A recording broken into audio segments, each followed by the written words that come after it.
जी, माननीय वित्त मंत्री जी ने देश की नाभि का ख्याल रखा है, देश के आत्मा का ध्यान रखा है। मिडिल क्लास बाहुल्य ये देश है और कृषि प्रधान बाहुल्य देश है। तो मिडिल क्लास लोग, कई बार मैं देखता हूं कि सैलरी से खुले हाथ से गुजारा नहीं होता है, लेकिन टैक्स देते हैं, तो उनको बड़ी छूट दी है। मैं उसका स्वागत करता हूं। और माननीय वित्त मंत्री जी ने प्रथम इंजन के रूप में एग्रीकल्चर सेक्टर को लिया, जिसमें दलहन, तिलहन और उर्वरक 100 जिले आकांक्षी जिलों की तरह चयनित होकर के वहां पर उन्नत किस्म की खेती के लिए ध्यान दिया जाएगा। सर्वस्पर्शी है, सर्वग्राही है। खासतौर से प्रधानमंत्री जी ने और वित्त मंत्री जी ने जो भारत की आत्मा है वो मध्यम वर्ग के लिए बहुत ख्याल रखा है। आज उनके घरों में घी के दीपक जलेंगे और वो जो पैसा उनका बचेगा वो अपने बच्चों की शिक्षा, चिकित्सा, विकास और घर के स्टैंडर्ड ऑफ लिविंग को बढ़ाने में काम आएगा। सर, विपक्ष कुंभ को लेकर के हंगामा कर रहा था। देखिए, आज का दिन तो बजट डे है। आपको पता है, आप इतने सीनियर पत्रकार हैं कि 1 फरवरी को बजट डे होता है। हमेशा परंपरा रही है कि बजट प्रस्तुत किया जाता है, उसके बाद हाउस अर्जन हो जाता है। सोमवार को सदन चलेगा, तो सदन जब चलेगा तो राष्ट्रपति के अभिभाषण पे सबको समय मिलेगा, वो अपनी बात कह सकते हैं। कुंभ के हादसे पर हम लोगों को दुख है, बेहद दुख है, लेकिन उत्तर प्रदेश के मुख्यमंत्री ने एक आईएएस, वरिष्ठ आईएएस, वरिष्ठ आईपीएस और वरिष्ठ न्यायाधीश का एक आयोग बनाया है। वीके गुप्ता साहब जो डीजी रहे हैं और डीके सिंह जो वरिष्ठ आईएएस हैं और एक जुडिशरी से आते हैं, ये लोग का लंबा प्रशासनिक अनुभव है। वो जो रिपोर्ट देंगे, शासन उस पर गुण दोष के आधार पर कार्रवाई करेगा। Thank you sir. क्लास से लेकर के बिहार तक को तोहफा दिया गया, इसमें रहेगा। हम बहुत प्रसन्न हैं।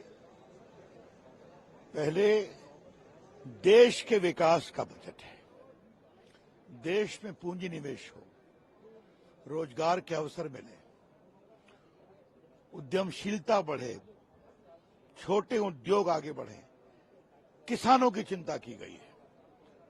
और जिस तरह से 100 जो ऐसे इलाके हैं जिलों में किसान और किसानी की चिंता की, वो बहुत ही अलौकिक है। स्वाभाविक है, मैं बिहार का हूं, तो बिहार के लिए जो आईआईटी में फैसिलिटी मिल रही है, जो मखाना बोर्ड, ये हम लोग की बहुत दिन से मांग थी, कृषि के लिए, मिथिलांचल के नहरों के लिए, तो प्रधानमंत्री जी का हृदय से धन्यवाद, उन्होंने बिहार की चिंता की है। वित्त मंत्री का धन्यवाद। और इनकम टैक्स 12 लाख जीरो, इसे कहते हैं ड्रीम बजट। ये हिम्मत मोदी जी ही कर सकते हैं कि मिडिल क्लास की भी चिंता, गरीबों की भी चिंता, किसानों की भी चिंता। बहुत अभिनंदन। विपक्ष कह रहा है कि ये चुनावी राज का बजट है। तो विपक्ष क्या करेगा? आज तक 10 साल में विपक्ष को मोदी जी के बारे में एक भी अच्छे शब्द मिले क्या? और छोड़िए, उनकी जो कांग्रेस पार्टी के बड़ी नेता हैं, उन्होंने राष्ट्रपति के बारे में किन शब्दों का प्रयोग किया? ये तो उनका अस्तर है, क्या बताया जाए। बहुत सुंदर बजट है, अभिनंदन।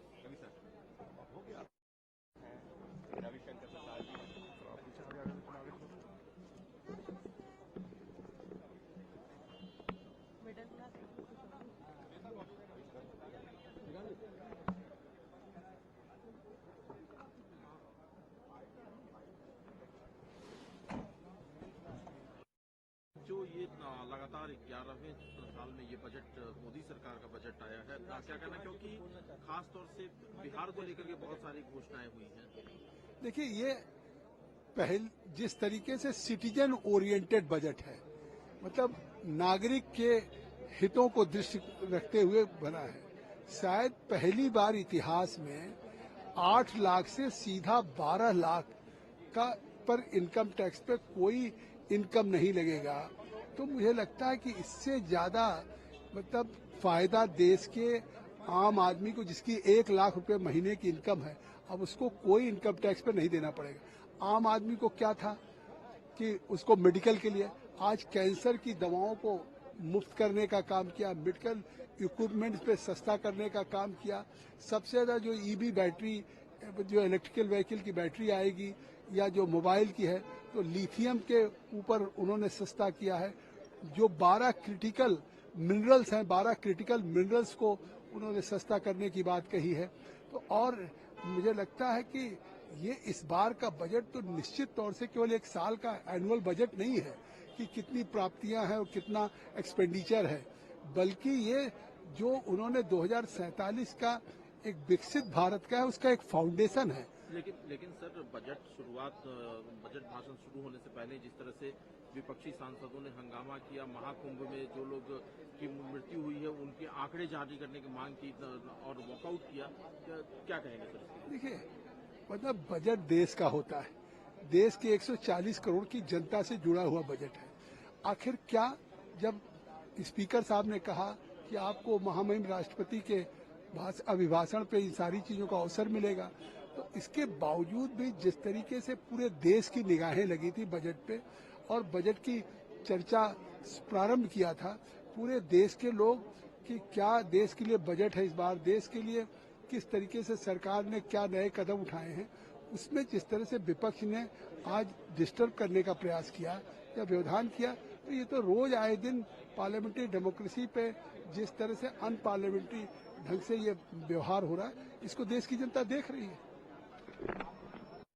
पर मखाना बोर्ड और तमाम और ऐलान किया, उस पर आपको थोड़ा गूगल करिए, मखाना बोर्ड था या नहीं था, गूगल करिएगा, स्पष्ट हो जाएगा। एक पुराना मुहावरा था, पुरानी शराब नई बोतल। ये शराब भी पुरानी, बोतल भी पुरानी और बेहद ही चिमचिमा टाइप रैपर नया लगाया गया है।